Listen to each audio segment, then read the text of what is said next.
नमस्ते, स्वागत छ हजुरहरूलाई नेपाली होम करीमा। आजको भिडियोमा म फ्राइड फिश बनाउँदैछु। त्यसको लागि सबैभन्दा पहिला म्यारिनेट बनाउनुपर्छ।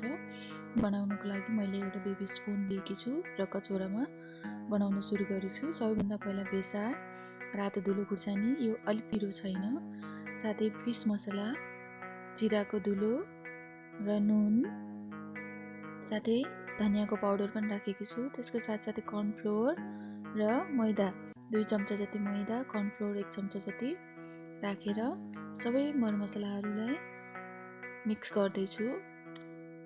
त्यसपछि सोया सस राख्ने, मैले यहाँ राखेको सोया सस अलि बढी भएको छ, अलि कम राख्नु होला। त्यसपछि फिश सस राख्नुपर्छ 2 चम्चा जति। फिश सस पछि भिनेगर राख्नुपर्छ, व्हाइट भिनेगर छ यो।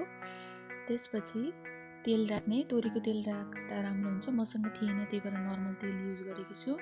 त्यसपछि लेमन जुस राख्ने र अदुवा र लसुनको स्मुथ पेस्ट बनाएर राख्ने र सबैलाई राम्रोसँग लम्प्स फ्री हुने गरेर मोल्नुपर्छ। मोलिसकेपछि यसको कन्सिस्टेन्सी चेक गर्नुपर्छ। मेरो पातलो भएको थियो, त्यही भएर मैले मैदाको पिठो थपेर यसलाई बनाउँदैछु। यसलाई पनि मजाले मिक्स गर्नुपर्छ, लम्प्स हुनु हुँदैन। त्यसपछि माछालाई भित्रको पार्ट्सहरू सबै सफा गरेर यसलाई स्ट्राइप्स बनाउनुपर्छ, काटेर भिडियोमा देखाए जसरी, ताकि मरमसलाहरू सबै त्यसभित्रसम्मै पुगोस् भन्नको लागि।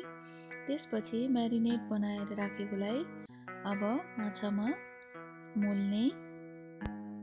माछामा म्यारिनेट मोल्दाखेरि माछामा सबैतिर पस्नुपर्छ, काटेको ठाउँहरूमा, भित्रपट्टि र टाउकोको खाली ठाउँहरूमा, सबै ठाउँमा राम्रोसँग पस्ने गरेर मोल्नुपर्छ र यसलाई 20 मिनेट जति त्यसै छोडिदिनुपर्छ।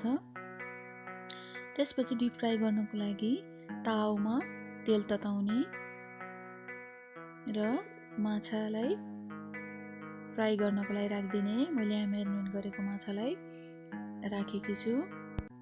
माछालाई फ्राई गर्न राखेको 2 मिनेट पछि यसलाई फर्काउनुपर्छ, अर्को साइड पनि पकाउनुपर्छ। तातो तेलमा माछालाई उल्टाइ पुल्टाइ दुवै साइडतिर पकाएपछि यो माछा राम्रोसँग पाक्छ। दुवै साइडमा गोल्डन ब्राउन हुने गरेर फ्राई गर्नुपर्छ। मैले यहाँ चम्चाको सहायताले फर्काउँदैछु, नत्र तातो तेल छुटेर पुग्न सक्छ। यो माछा पाकिसकेको छ, कलर पनि राम्रो आएको छ, गोल्डन ब्राउन। त्यसपछि यसलाई निकाल्ने एउटा प्लेटमा। यो टिलिपिया माछा हो, यसलाई झोल भन्दा पनि फ्राई गरेर खाँदा मिठो हुन्छ।